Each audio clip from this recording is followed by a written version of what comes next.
Hi, welcome to Car Shenanigans. In this episode, I'm going to get this Boxster engine started.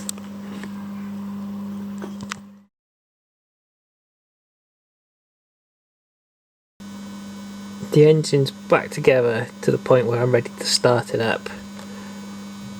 I genuinely haven't started it yet, so I'm not sure if it's going to start. I've pulled the fuel pump fuse and cranked it over to build up oil pressure.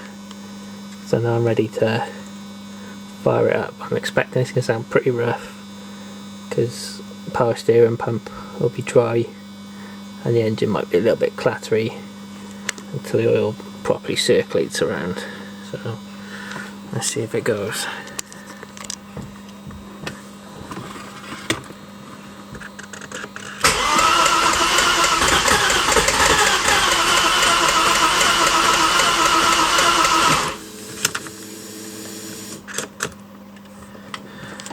Didn't want to.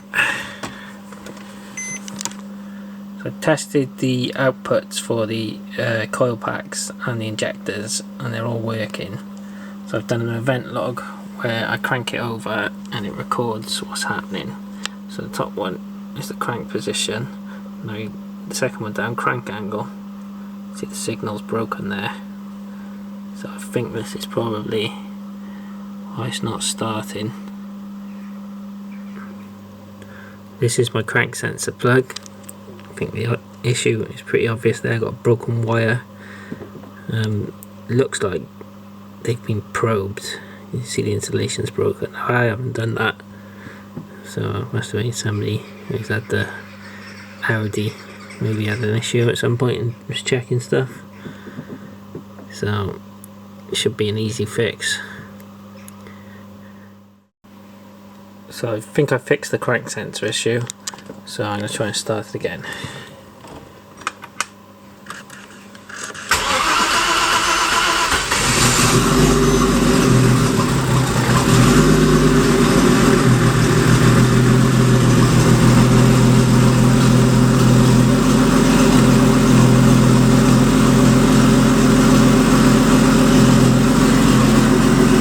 Just set up a quick log.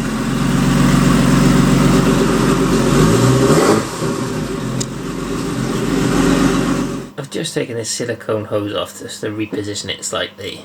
I noticed a little dribble of oil in it, and you can see there's a little bit of oil that's on the pipe. The engine's only run for about a minute and the turbo's just been rebuilt, so that's not great.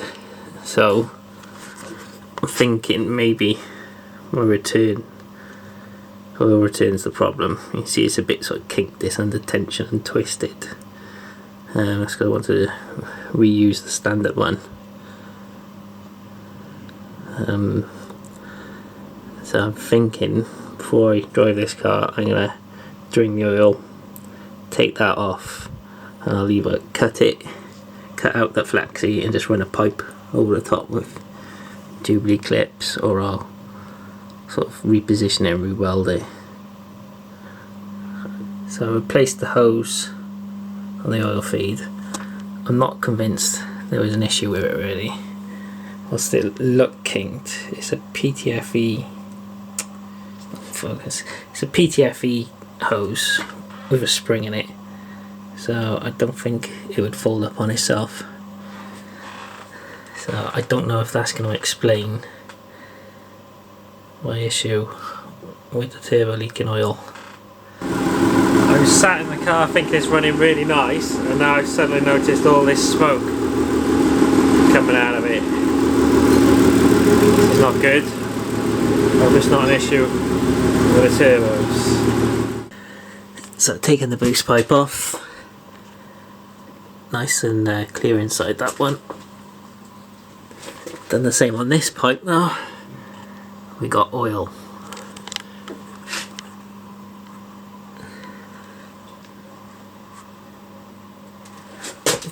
Can't really see, you see dripping out. It's a significant amount of oil there really,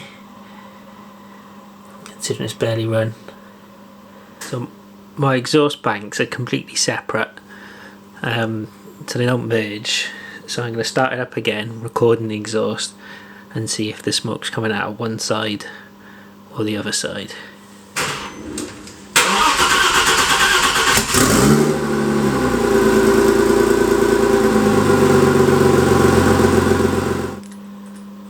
You can clearly see smoke comes out of both pipes.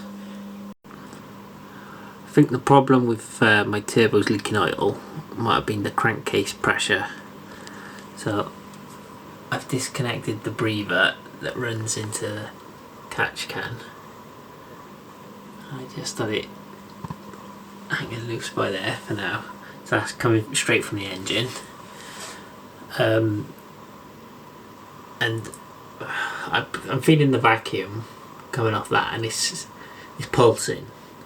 And I think what it basically is I've only got 3 cylinders feeding it,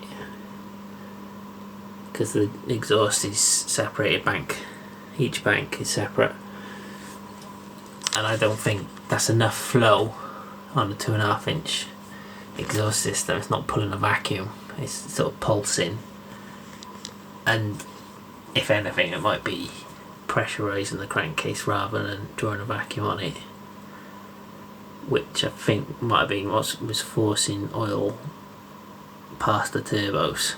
So with it disconnected, I run it for 5 minutes, and I took the boost pipes off, and they're dry inside now, which is good. But it's still smoky, and there's still, I think you see it's dripping oil there onto my drive shaft, and both turbos are doing that.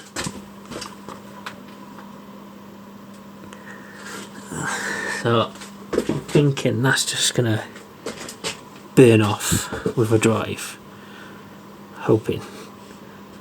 So I need to rethink my crankcase. I could just run a vent on the catch can, which is what a lot of people tend to do. I wanted a better solution than that, really. So I'll have a think. So I had this map sensor which I'd put into a breather pipe down in this breather pipe there. I'm not sure how reliable the data is when it's in the pipe, so I'm going to actually move it to the top of the crankcase. It's a I can't see it there. It's a like aluminium top. It's got the port for the crankcase breather, and I'm going to fit it in there, which means the inlet manifold's going to come back off. Bit of a pain, but I may as well do it right, because there's no point basing everything I do off data that's not correct. So that's my crankcase sensor mounted now.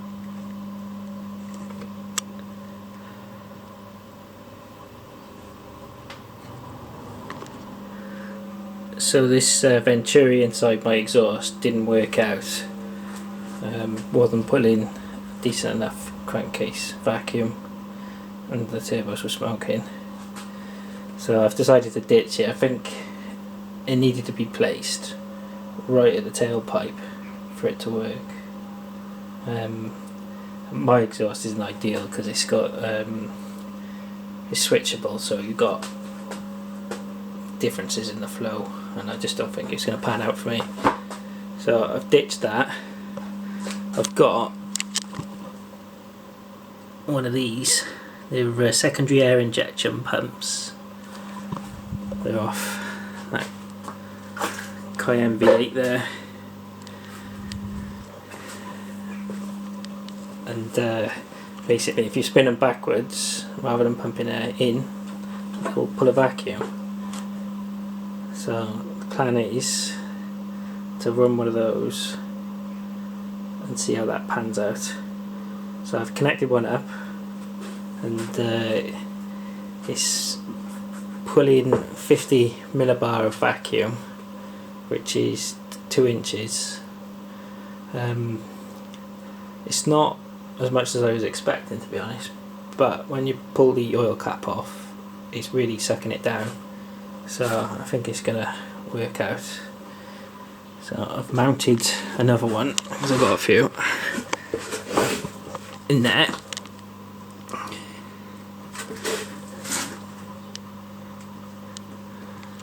So the breather's going to work like this. It's going to come in through this pipe, through the catch can, out the top, and then I got a T-piece. And then with that T-piece, one bit goes through a one-way valve that's up there under the silicone hose, and then out through that breather. So at idle, I'll just let it breathe like that, and then as soon as I start hitting boost, the pump will switch on. It's going to pull a vacuum, it'll close the one-way valve, and that's the plan.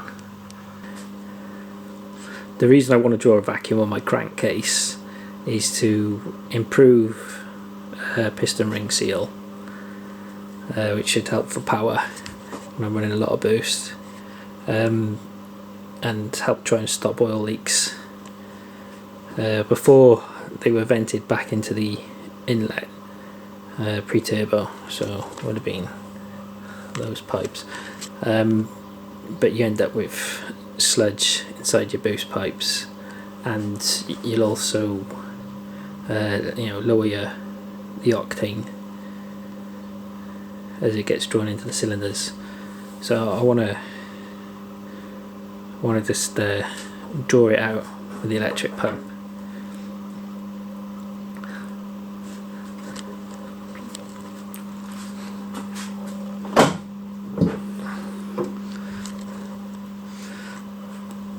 So to control this pump, I've got a solid state relay,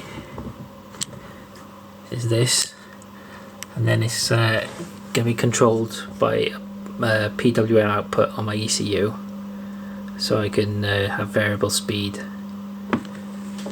That's the theory. I run it at 100% and it draws 2 inches of vacuum, about 75 millibars.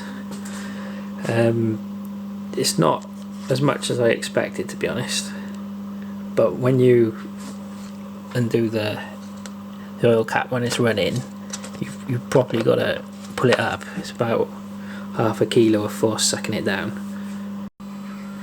Before I take the car out on the road, I'm going to do a pressure test to make sure no boost pipes pop off, because that's what killed the turbo last time. So I got my pressure tester connected there. I've capped off that side, oil cap off to let any air come out, and then I use the laptop to give me an accurate reading. That's my map. So 1000 millibar is atmospheric pressure. I'm going to look to take it up to 3000 millibar, which is just shy of 30 psi. Every time.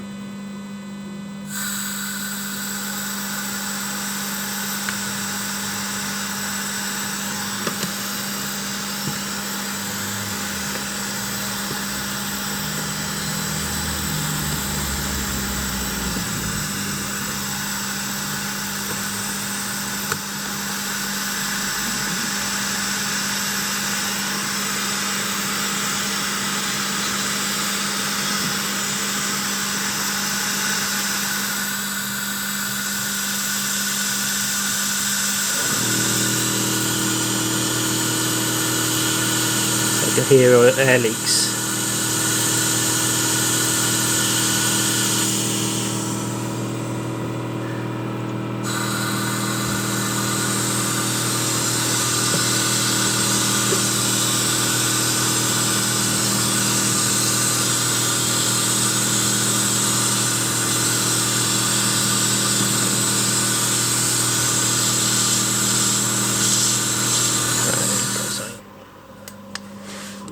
So I spotted a couple of leaks. I'd forgotten to tighten up that Jubilee clip and then the one at the other end of that pipe. I've been repositioning it. I forgot to tighten them back up, so that's good that I found that. Got a bit of a problem. So it's 11 o'clock in the evening. I'm ready to take it out for the first drive since I've done all the work after all this effort. I've noticed that the VE table now is off. Like when I've only been idling it in the garage, but it was rich, so I don't know how much of that is down to the larger port cylinder heads and how much of it is because of the problem with the timing on one of the banks, but it seems to have made a huge difference to the way the car behaves. It basically does exactly what it should now. When you make changes to the ECU, they're exactly what you're expecting. So in terms of cold start, it's really good. So the revs will raise up and then drop down nice and quickly. Before they'd sort of hang and they weren't following the targets I'd set. So this is a cold start now.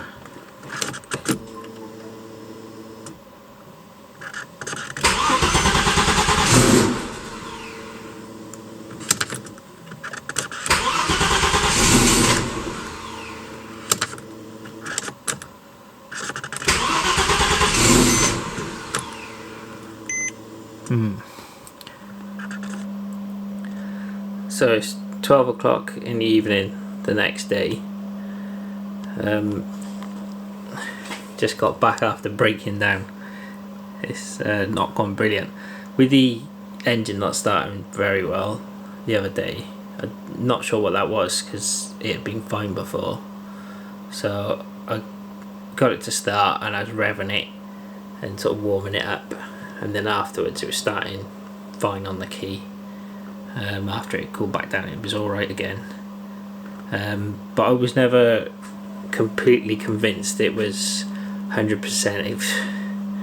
It felt a little bit like a misfire, but I disabled each cylinder one at a time on the ECU and they all dropped the revs, so there wasn't a misfire. Both lambdas and EGTs were matched up perfectly, but it didn't quite feel right. Just lacking a little bit of refinement a bit. And so I took it out for a test drive. It was fine. I stopped to drop a couple of parcels off, got back in the car, started out fine. Had a little pull in it, but only up to 4,000 RPM, fine. Stopped to check the laptop to see what the fuel's doing, and made a few adjustments. Went to start it back up, it wouldn't start, so I had a look at the laptop. Did an event log when I was cranking, no crank sensor signal. So I had just repaired the crank sensor plug, so I managed to, that's done there. None of the solder joints look like they're broken, but I haven't taken the heat shrink off, so I'm going to check them for continuity back to the ECU, and if they're fine, I think it'll be the actual crank sensor that's either got an issue with the space on the gearbox, like how far it is from the flywheel. Maybe it's too close and it's rubbed it, maybe it's too far away. Is it all heating up and expanding? Maybe it's not quite getting the right signal, I don't know. But yeah, I broke down. My mate Alex had to come and rescue me, come out 12 at night, give me a little tow back in his Land Rover, so big thank you to him for that. More work, just want it to run. Thanks for watching the video. In the next one it'll be running, driving, and we'll get some action. Bye.